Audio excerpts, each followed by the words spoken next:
to move back 3 spots and to get pick number 36 in this draft and a future one, while also getting a top player in the trenches. We thought that was just an excellent outcome for us in terms of using the resource of the number 2 pick. We're going to go Ashley, then Cam, then Tony. Am I supposed to follow the mic? Okay, I got it. I guess Andrew's kind of going off of Terry's question, but you talk about the chance to add more high talented prospects. What do you say then to people that are oh, well, they passed up on, such guys who could be transformational this year to bet on next year, sort of? Yeah, actually, I think that there's probably more than, 1 or 2 top prospects in the draft.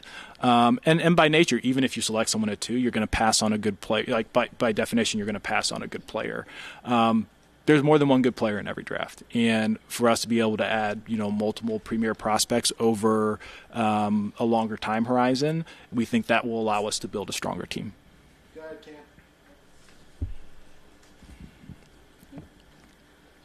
Kevin recently told me that he saw value in a lot of guys in the later rounds of the draft too. Where do you now sit with that, and who's left for you guys, especially on the offensive side of the ball, that you guys might take this year?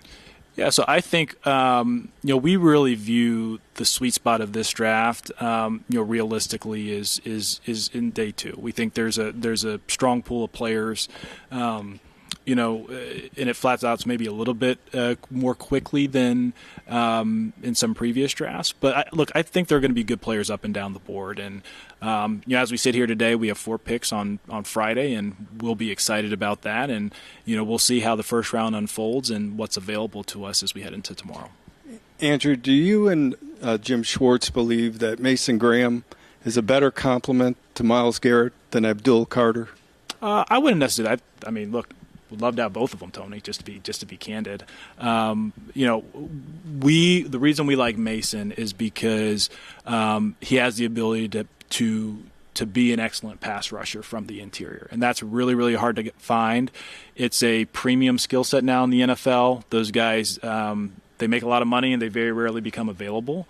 In terms of Abdul, whether the pass rush comes from the edge or the interior.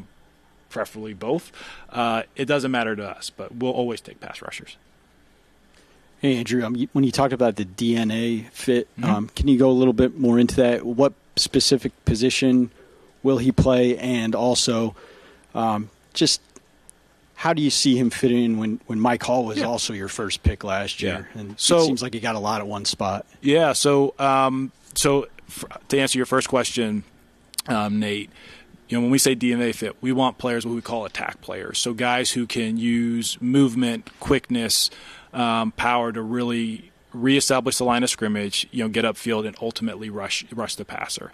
The D-line, they're the engine of our defense, and their job is really just to mess things up at the line of scrimmage. It's to attack and disrupt, and that's a perfect fit for both Mason's physical skill set as well as his competitive personality. In terms of positionally, we don't, in an ideal world, we're not really distinguishing our defensive tackles in our system. Sometimes we'll play left and right. I know some teams will say, hey, nose tackle or 3-tech. We really just want very similar defensive tackles.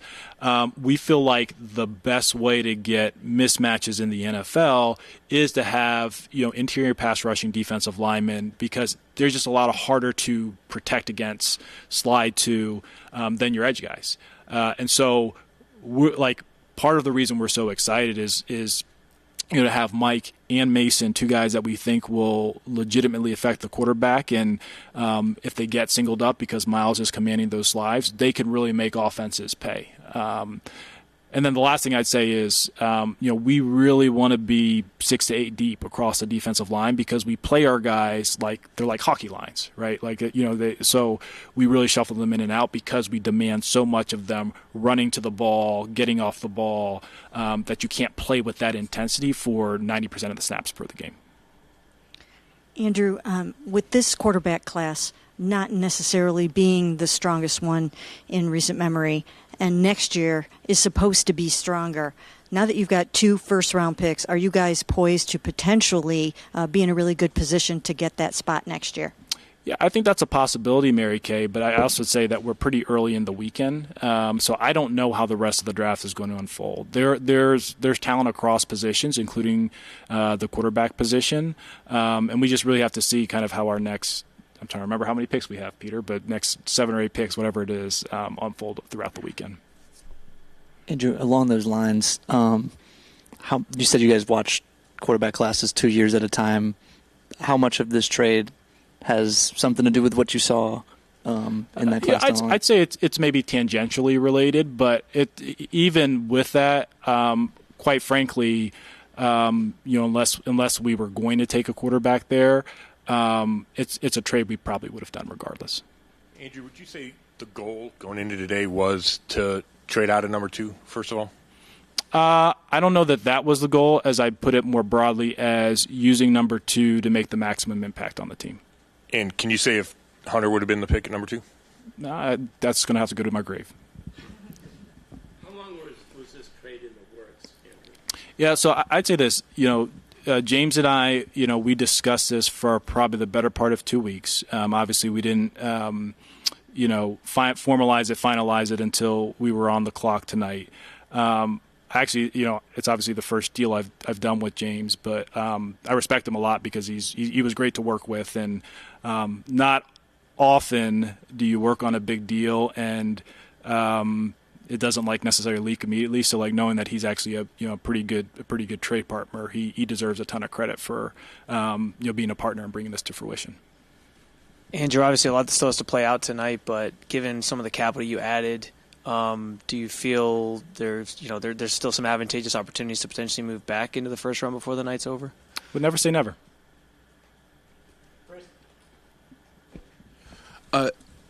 Graham played 5 different sports, lots of sports in high school. But how much a player like that? I mean, when you're looking into the background and digging into these guys, that versatility in terms of sports they play. How much does that play into the evaluation? That's a great question, Chris. It's something that we actually track. We actually have a specific area in our scouting reports where we ask our area guys to document that. And candidly, a lot of these players, whether you're skilled player, alignment, or even specialists, a lot of them were top athletes across sports in high school growing up.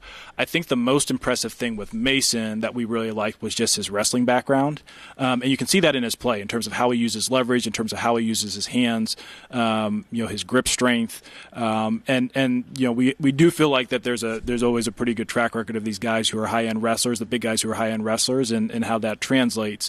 But I would say just his overall athleticism is something that we found attractive at the position. Andrew, Graham played his first couple years with Minter and then Wink Martindale this past year. Just how was his adjustment to that scheme, and also an advantage because Martindale has NFL experience in a scheme? So I'd say it's probably a little bit more of an advantage going from Minter to Martindale because, while they're not the same defenses, the requirements of the defensive line in terms of being more of a read and react front are pretty similar. The characteristics are pretty similar. It'll be a little bit more of an adjustment here because we're not a read and react front. We're an attack front. So the good thing is it's simpler mentally, but it usually takes guys maybe a little bit of time to call it break old habits in that regard.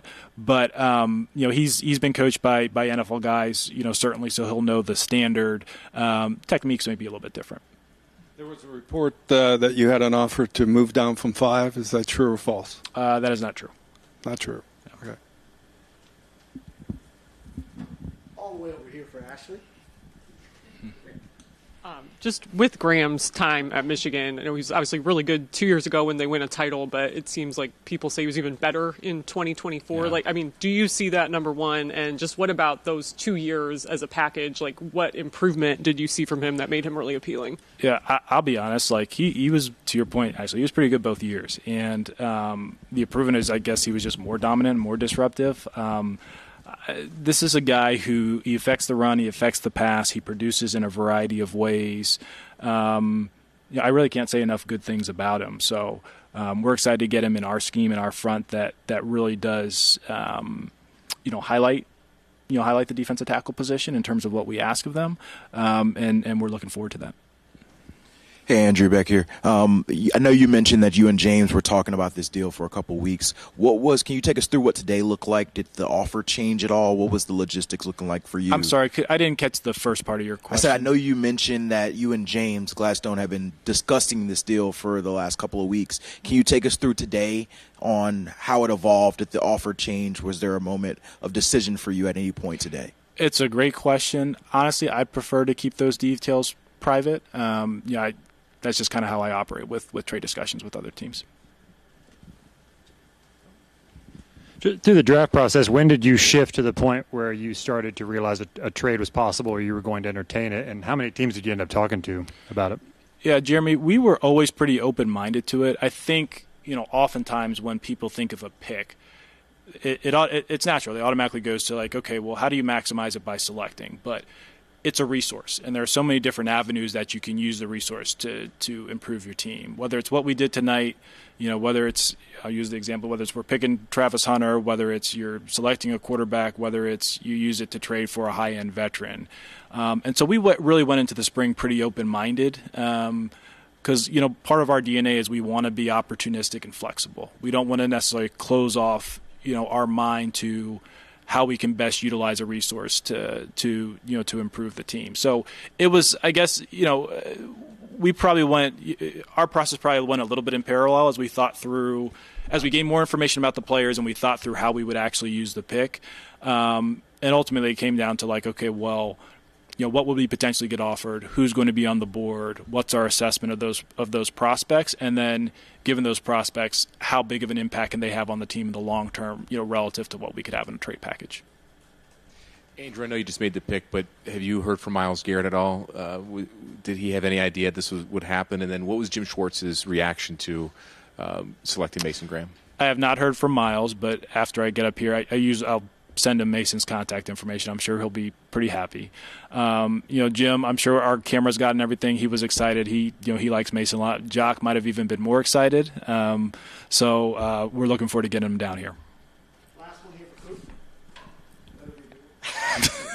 Andrew, what would your message be to Browns fans after, trading the pick? It seemed like there was a generational talent there in Travis Hunter. What would your message be to them after making the trade and overall ended up taking Mason Graham?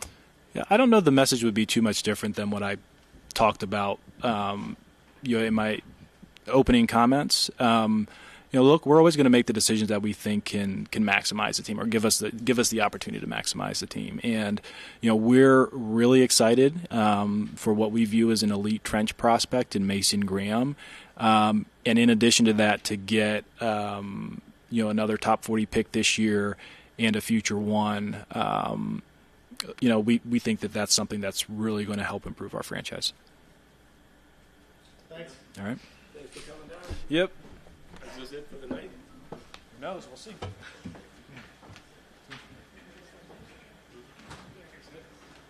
Kevin will be down shortly.